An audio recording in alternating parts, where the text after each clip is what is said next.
फेस्कॉमच्या वतीने विविध मागण्यांसाठी ज्येष्ठांना 5,000 रुपये मानधन द्यावं यासह विविध मागण्यांसाठी भव्य मोर्चाचं आयोजन। नमस्कार, लोकस्था न्यूजमध्ये आपलं स्वागत। पाहूया बातमी विस्ताराने। आज दिनांक 13 जुलै 2025 रोजी नांदेड शहरात ज्येष्ठांच्या विविध मागण्यांसाठी जिल्हाधिकारी कार्यालयावर फेस्कॉमच्या वतीने भव्य मोर्चा काढण्यात आला। ज्येष्ठ नागरिकांना 5,000 मानधन देण्यात यावं, ज्येष्ठ नागरिकांना विविध शासकीय योजनांचा लाभ देण्यात यावा यासह विविध मागण्यांसाठी हा मोर्चा काढण्यात आला। डॉक्टर हंसराज वैद्य यांच्या नेतृत्वात ह्या मोर्चाचं आयोजन करण्यात आलं होतं। यावेळी ज्येष्ठांनी आपल्या मागण्या संदर्भात जिल्हाधिकाऱ्यांना निवेदन दिलं आणि आपल्या मागण्यांबद्दल माहिती दिली। पाहूया याविषयीचा लोकआस्थाचा हा वृत्तांत। आज या ठिकाणी ज्येष्ठ नागरिकांचा जिल्हाधिकारी कार्यालयासमोर मोर्चा आहे, ज्याचं नेतृत्व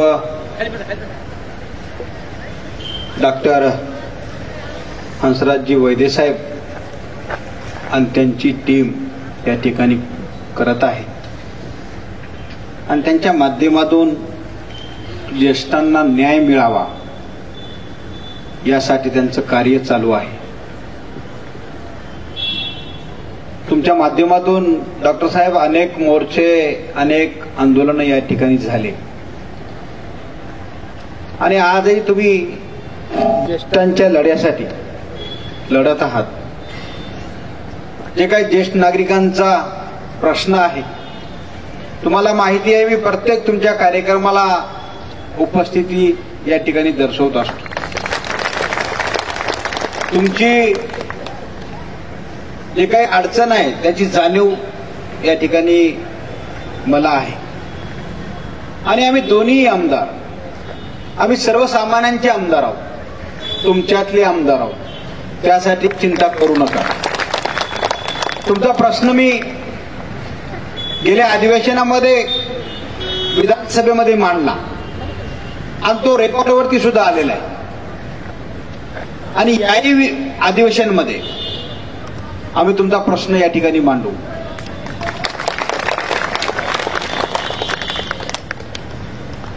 वेळोवेळी आम्ही मुख्यमंत्री साहेबांना निवेदन दिली, डॉक्टर साहेबांना घेऊन मुंबईमध्ये या राज्याचे मुख्यमंत्री देवेंद्र फडणवीस साहेबांची भेट करून दिली आणि त्यांना निवेदन देऊन त्यांना त्यांची बाब समजून सांगावं।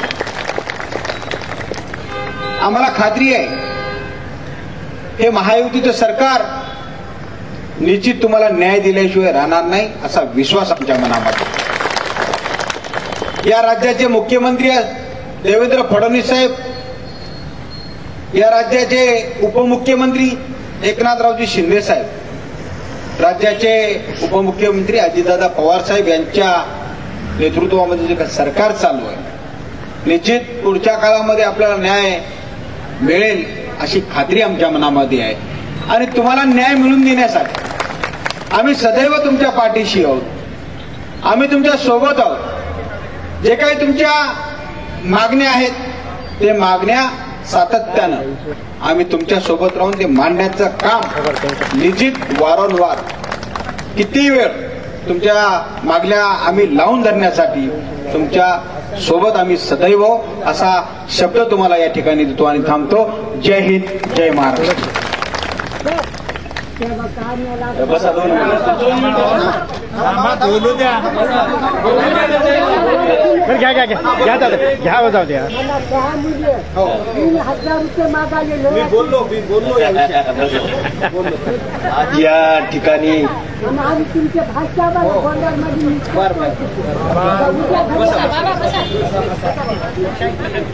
आज या ज्येष्ठ नागरिकाच्या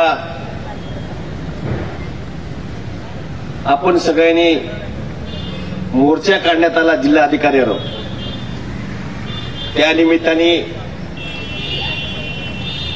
या भागाचे दक्षिणचे आमदार माझ्यासोबत आलेले आनंदराव बोंडारकर साहेब, तसेच आपल्या सगळ्याच्या अडचणी नेतृत्व करणारे मोर्चाचे म्हणजे आमचे डॉक्टर साहेब, वैद्य साहेब आणि त्यांची टीम सर्व, आणि आज सकाळपासून तुम्ही बसलेले सर्व माता भगिनी, सर्व ज्येष्ठ मंडळी, मित्रमंडळी, सर्वांना जय महाराज करतो.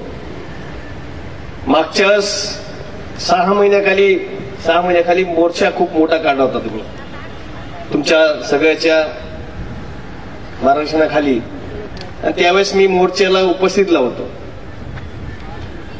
आणि त्यावेळेस तुम्ही मला अडचणी, समस्या सांगल्या होत्या. आज 70, 75, 80 वर्षाचे तुमचे वय आहेत. मुलं भाकरी देत नाहीत, सेवा करत नाहीत आई वडिलाची. ही दुर्दैवी गोष्ट आहे. सगळे नसतात तसे. मात्र योगायोग असा आहे की बाबा कोणी काही देत, मदत करत नसेल तर शासन मदत करावं, ही सगळे तुमची विनंती आहे. त्या निमित्ताने तुमचे जे मागणे आहेत, आम्ही मागच्या वेळेस मुख्यमंत्री आलते, एकनाथभाई शिंदे साहेब मुख्यमंत्री होते मागच्या 24 मध्ये. त्यावेळेस आम्ही स्वतः डॉक्टर साहेब, आम्ही दोन्ही आमदार, आम्ही स्वतः मुख्यमंत्र्याकडे जाऊन त्यांचं निवेदन दिलं. आणि काका कसं आहे, पाठपुरावा करावं लागते. हे काय गेले की होत नाही कोणती गोष्ट. त्याला तुम्ही जसं 3-4 मोर्चा घेऊन निघाल्या, तसं आम्ही बी पाठपुरावा करायचं असते. म्हणजे याच्याशिवाय होणार नाही. कोणी लेकरू लढल्याशिवाय माय दूध पाहिजे ती काय नाही पाहिजे. त्याच्यामुळे आपल्याला लढाच लागते. लढल्याशिवाय तर भेटणार कसं आपल्याला. त्याच्यामुळे लढलं तर आपल्याला कवा ना कवा फायदा होईल. या निमित्ताने आताच आमचे मित्र अमरभाऊ राजूरकर आलेले, आणि त्याच्यामुळे तुम्ही 100% पाठपुरावा करत आहे तन मन लावून, आणि आम्ही तुमच्या सोबत आहे. आज महायुतीचं सरकार आहे. फडणवीस साहेबांना, सीएम साहेबांना सुद्धा हे तुमचे मागण्या सुद्धा आम्ही निवेदन दिलेलं आहे. म्हणजे आपण हे तुम्ही म्हणाल, आता तुम्ही हेच म्हणाले मागच्या वेळेस आले करतो, हे करतो, असं नाही. पाठपुरावा करावा लागते, आणि त्याचं 100% आपल्याला कवळ ना कवळ फळ भेटेलच. कारण तुमचं कामाचं मोबदला 100% भेटणार. तुमच्या आज सकाळपासून बसल्या, आज पाणी नाही, जेवण नाही, थांबा की, त्याची आम्ही माफी मागतो. तर आम्ही बी कार्यक्रमात असल्यामुळे दुसऱ्या, त्याच्यामुळे थोडा वेळ झाला सगळ्याची. त्याच्यामुळे आम्ही तुमच्या सोबत आहे, आणि नांदेड जिल्ह्याचे नेते सुद्धा सगळे तुमच्या सोबत आहेत. काही चिंता करायची नाही. आम्ही तुमचे मुलासारखे आहे. म्हणजे आज जसं आम्ही आमदार बी झाले, तर तुमच्यामुळे आमदार झालेले आहे. तुम्ही मतदान केलं असं झाले असते का आमदार? नाही झाले. त्याच्यामुळे तुम्ही चिंता करू नका. तुमच्या अडचणी, समस्या, मूलभूत सुविधा आम्ही सोडण्याचा प्रयत्न करेल, या निमित्ताने सांगतो, आणि सगळ्यांना शुभेच्छा देतो.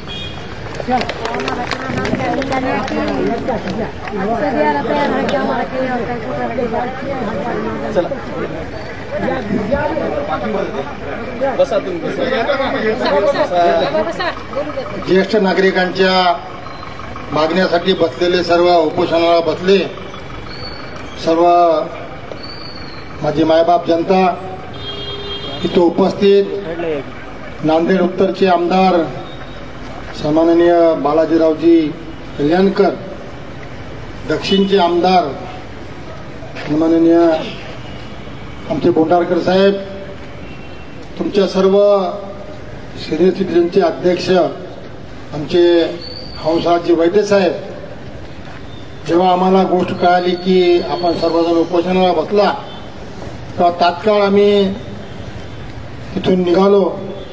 आता रस्ता, इकडचा रस्ता बंद झालेला आहे, इकडचा रस्ता बंद आहे. वजिराबादून यायला वेळ लागला आम्हाला. पण आमचे दोन्हीही आमदार, युतीचे दोन्हीही आमदार इथं पोहोचले होते.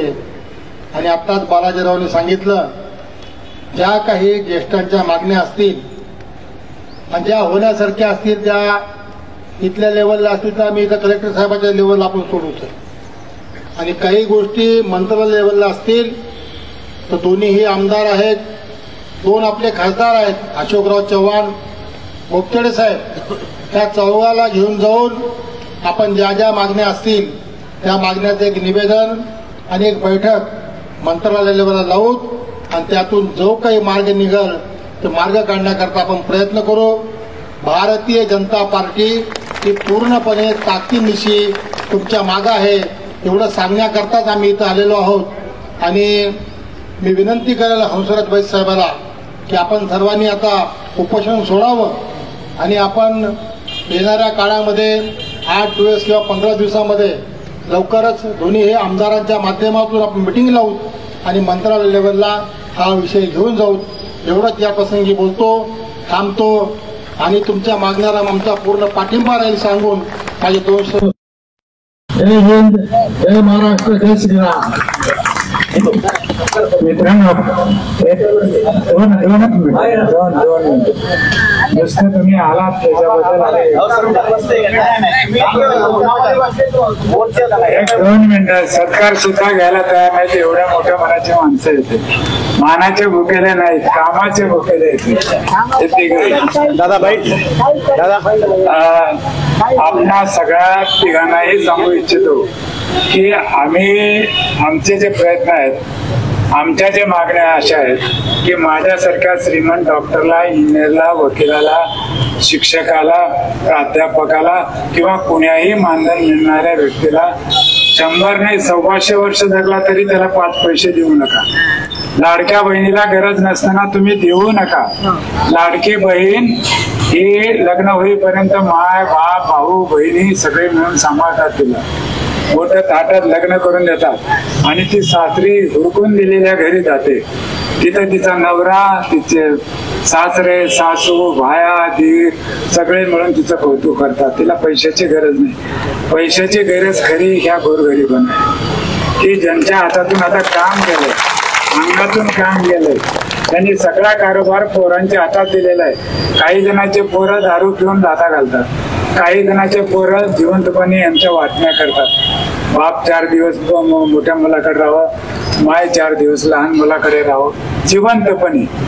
अशा वाईट परिस्थितीमध्ये हे अडकलेले खरे गरजवंत हे आहेत. बघा, कुठल्याही कार्यक्रमाला मुख्यमंत्री असो, पंतप्रधान असो, गाड्या लावून लोक आणावं लागतं, तर लोक येतात. आज आमच्याकडे जवळपास 10,000 लोक सकाळी उपस्थित होते. हे सगळे स्वयंस्फूर्तीने इच्छेने आलेले होते. गरीब, गरजवंत, दुर्लक्षित, उपेक्षित, वंचित, शेतकरी, शेतमजूर, कष्टकरी, कामगार, विधवा माता आणि दिव्यांग लोक हे सगळे इथे जमा झालेले होते. असण्या कडक उन्हामध्ये सगळे बसून होते, आपली वाट पाहत होते. आपण आलात त्याबद्दल सर्वांचे आभार मानतो आणि आम्हाला धैर्य दिला की आमचा प्रश्न तुम्ही विधान भवन, विधानसभेत, राज्यसभेत आणि लोकसभेत उठवतो. कारण म्हणजे हे तुम्हाला काही अवघड नाही. तुम्ही दोघंजण मुख्यमंत्री साहेबाचे, उपमुख्यमंत्री साहेबाचे राईट लेफ्ट आहात. हे माजी मुख्यमंत्री आपले लाडके नेते अशोकराजे चव्हाण साहेबाचे उजवे हात आहेत. माजी आमदार आहेत, राजूरकर साहेब आहेत, स्वतःहून आले आणि त्यांनी निरोप आणला की तुमच्या सगळ्याच्या सगळे प्रश्न आपण मांडू. अवघड काहीच नाहीये. तुम्ही जर आजही मनात घेतलं, उपमुख्यमंत्री 2 आपले बरोबर आहे, एक मुख्यमंत्री आपला आहे आणि सगळे आमदार तुम्ही म्हणाल ते ऐकणारे आहेत. एका दिवसामध्ये काम खर्चिक अजिबात बाब नाही. आमचं वय 60 वर्षच ग्राह्य धरा, पहिली मागणी आहे. आमचं धोरण मान्य केलेलं आहे अंमलात आणा. तिसरी मागणी आमची आहे 2007 2010 2013चा कायदा हे तुम्ही कार्यान्वित केलेला आहे, मान्य केलेला आहे, अंमलात आणा तंतोतंत. आम्ही सगळ्यांना तुम्हाला जन्म दिलेला आहे, तुम्हाला मोठं केलेलं आहे, तुम्हाला मोठं होण्यात आम्हाला आनंद आहे. म्हणून आम्ही तुमच्याकडे आशेने पाहतो की आमच्यासारख्या गोरगरिबाचं तुम्ही काहीतरी करावं. आम्हाला राष्ट्रीय संपत्ती म्हणून आमचं जतन करावं तुम्ही, हे आहे. आज देशाचे पंतप्रधान सगळ्या जगामध्ये 119 राष्ट्रांपैकी 117 राष्ट्र त्यांच्या पाठीमागे. एवढे मोठे लोक आले, एवढे मोठे तयार कोणी कशामुळे झाले? हे आपल्या सगळ्या ज्येष्ठ नागरिकांमुळे झाले.